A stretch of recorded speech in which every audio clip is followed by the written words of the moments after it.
Are you tired of looking in the mirror and not seeing the teacher you want to be staring back at you?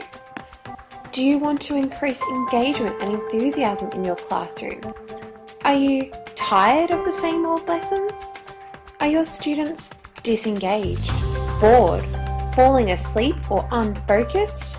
Well, I got the lesson plan for you. Welcome to Jesson's Direct, your one and only stop for great affordable lessons by Jess. They're engaging, incorporate visual and critical literacy, fun and educational, and encourage participation of all students. And for today only, you can get the fantastic new lesson plan based on the award-winning children's picture book by Bob Graham, Silver Buttons, for the low price of $99.95. But what is this lesson based on, I hear you ask? Well, Let's Write a Recount is the very new addition to the Lessons Direct lesson database. Aimed at Australian Year 3 students and grounded in Auswell's curriculum content and research, this lesson is what your classroom has been missing all year. Ditch those boring recount lessons like what did you do on the weekend? Let's bring some good old imagination back into the classroom.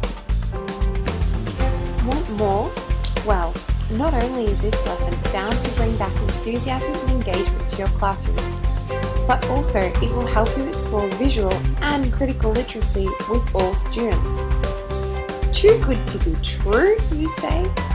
How can you incorporate both critical and visual literacy? In order to do that, we need to look at this lesson in some more detail. Critical literacy can be brought alive in your classroom using Silver Buttons, a book rich in imagery, colour and culture. Start your lesson with a read aloud. Take students on the journey with only their imagination. That's right, you don't need to show them the pictures at first. Let them imagine what is happening on each page. Even better, pick a page and ask students to draw what they hear as you read the text.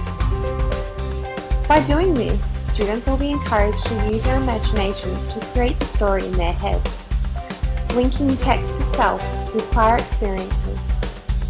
Then, you can reread the text, allowing the students to view the images. Now we are really getting into the text.